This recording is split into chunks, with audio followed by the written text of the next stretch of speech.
یہ میں نے حفظ قرآن اپنے لیے کروایا ہے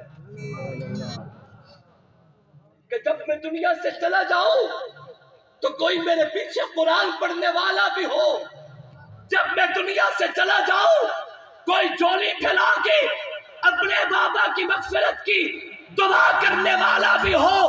جب میں دنیا سے چلا جاؤں کوئی میری قبر پہ آ کے مجھے قرآن سنانے والا بھی ہو. کہتے ہیں میرے بابا نے پتہ نہیں کس درد کے ساتھ میرے سامنے بیٹھ کے یہ اپیل کی. وہ دن گیا آج کا دن آیا. کسی دن کا سورج اس وقت تک غروب نہیں ہوتا جب تک میں 5 پارے قرآن پڑھ کے اپنے باپ کو اشارے ثواب نہیں کرتا. اپنے لیے تو قرآن پڑھاؤ بابا. ہمیں قرآن نسبت میں ملا ہے. ہمیں قرآن کے اصول کے لیے کوئی تکلیفیں نہیں اٹھانا پڑی. اپنے اسلاف کی زندگیاں پڑھو. خدا کی قسم کلیجہ منہ کو آتا ہے.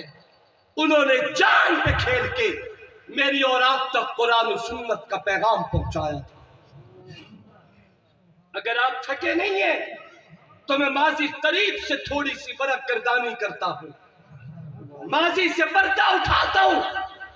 کوئی زیادہ پرانی بات نہیں. آج سے تو 450 سال پہلے کی بات ہے. سن 1602 عیسوی میں بر صغیر بھی انگریز کے اپنے قدم جمائے. پہلی انٹری انگریز کی 1602 عیسوی میں تھی اور وہ تجارت کا جھانسا دے کے بر صغیر میں آیا تھا. آپ سمجھتے بھی ہیں کہ بر صغیر کون سا خطہ ہے؟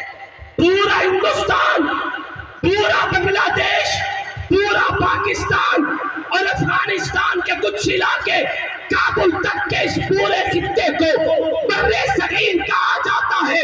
انگریز گندے ارادے سے آیا، ناپاک ارادوں سے بر صغیر میں قدم رکھتا ہے.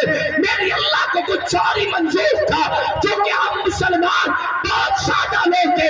ہم دشمنان اسلام کی چالوں کو نہیں سمجھتے، دشمنان اسلام کے گندے ارادوں کو نہیں سمجھتے. ہمیں دیر تک پتہ نہیں چلتا. میری اللہ کو کچھ اور ہی منظور تھا. انگریز بر صغیر میں آیا قرآن مٹانے کے لیے. انگریز بر صغیر میں آیا علماء مٹانے کے لیے. انگریز بر صغیر میں آیا دین حنیف کو مٹانے کے لیے، اس کے ارادوں کو بھاپنے کے لیے، اس کے تعاقب کے لیے، اس کی عصمت کے سورج غروب کرنے کے لیے. اللہ تبارک و تعالیٰ نے دلی کے چوک پہ ایک مدرسے کے محتمل مولانا شاہ عبد الرحیم رحمہ اللہ کے گھر میں اسی سال 1602 میں ایک بچے کو اللہ نے بھیجا، جس بچے کو دنیا محدث کبیر مولانا شاہ فریج اللہ محدث دہلوی کے نام سے یاد کرتی ہے. تمہیں پتا کیا ہے شاہ فریج اللہ کون تھا؟ ایسے شخصیت دیوبندی کہے ہمارا امام تھا، بریلوی کہے ہمارا امام تھا، اہل حدیث کہے ہمارا امام تھا.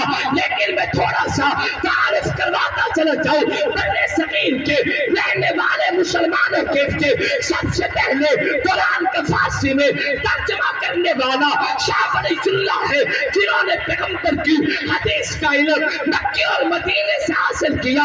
بر صغیر میں آ کے جگہ جگہ علم حدیث کے چراغ روشن کیے. گویا کہ بر صغیر کے رہنے والے مسلمانوں کے لیے قرآن کا ترجمہ لانے والا شاہ فریج اللہ، نبی کی حدیث کا درس دینے والا اور خدمت کرنے والا شاہ فریج اللہ ہے.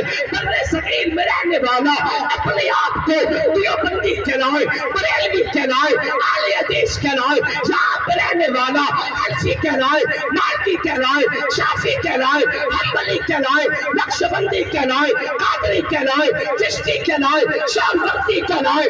رب کعبہ کی قسم اس وقت تک ہمارا علمی سلسلہ مکے مدینے اور نبوت سے جڑ نہیں سکتا جب تک شاہ فریج اللہ کو عقیدت کا سلام نہ پیش کیا.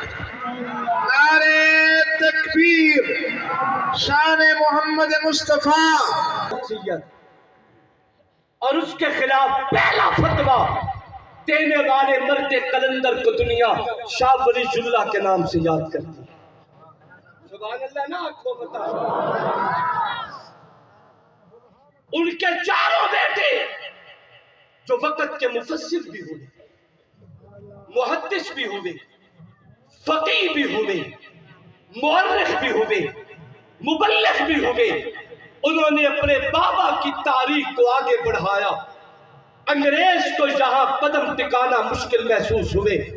انگریز اپنے اوچھے ہتھ کنڈوں پہ اتر آیا, نت نیا طریقہ آزماتا ہے, نئے طریقے اور روپ سے میدان میں اترتا ہے, مسلمانوں کو دبانے کے لیے, مسلمانوں کی عصمتوں کو نیچا دکھانے کے لیے. شاہ ولی اللہ تو دنیا سے چلے گئے, 60 سالہ یا 61 سالہ عمر کیا عمر ہوتی ہے, دنیا سے چلے گئے, مگر انگریز کے خلاف ایسا پیش گویا کہ انگریز کے خلاف تحریک نام بدل بدل کے میدان میں, جنہوں نے انگریز کا جینا بر صغیر میں حرام کر دیا. سلسلہ چلتا گیا, حالات گزرتے چلے گئے. 1857 کی جنگ آزادی تقریباً 250 سال انگریز کی محنت کر لینے کے بعد جب یہ تحریک ابھری, تحریک آزادی کے نام پہ بڑے بڑے اولیاء اللہ کو گرفتار کیا گیا, علماء کرام کو پابند سلاسل کیا گیا, اور انگریز کے خلاف بظاہر یہ تحریک دب گئی. انگریز کو غلبہ ہوا, علماء کا قتل عام کیا گیا. انگریز نے سن 1857 کی جنگ آزادی کے بعد پورے بر صغیر میں اپنے جاسوس پھیلائے اور کہا مجھے 3 سال میں رپورٹ چاہیے.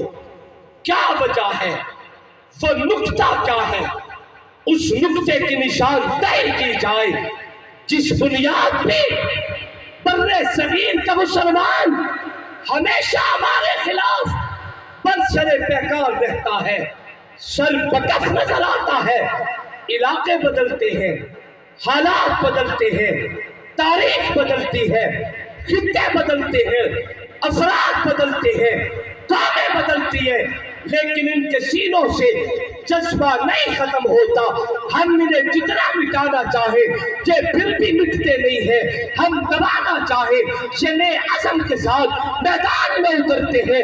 وہ نقطہ تلاش کیا جائے, ہر یہ شاخ تمنا ابھی چلی تو نہیں, دفاع کی دیگ پہ ہر یہ شاخ تمنا ابھی چلی تو نہیں, تبھی یہ آگ جگر مگر بجھی تو نہیں. دفاع کی دیگ سے گردن وفا شعاروں کی کٹی ہے, در سرے میدان مگر جھکی تو نہیں. وہ نقطہ تلاش کرو جس نقطے کی بنیاد پہ انگریز کے خلاف بر صغیر سے تحریکیں اٹھتی ہیں. 3 سال میں 3 نکات پہ مشتمل جو رپورٹ وائسرائے برطانیہ کو بھیجی گئی, اس میں صرف 3 باتیں تھیں. ان پہ عمل کر لیا جائے مسلمان ہمیشہ کی نیند سو جائے گا. ان 3 نقطوں پہ عمل کر لیا جائے مسلمان کبھی بھی دم نہیں لے سکے گا. ان 3 نقطوں پہ عمل کر لیا جائے. اب ذرا کلیجے پہ ہاتھ رکھنا. ان میں سب سے پہلا نقطہ تھا کہ بر صغیر کے خطے سے علماء کا وجود مٹا دیا جائے. آج اگر چہروں پہ نبی کی سنت ہے, اہل اللہ کی محنت کی برکت ہے. بے شک تیرے سینے میں ایمان دھڑکتا ہے, تیری پیشانی پہ ایمان کا نور ہے. یہ قرآن والوں کی شب و روز کی محنت اور قربانیوں کا صلہ ہے.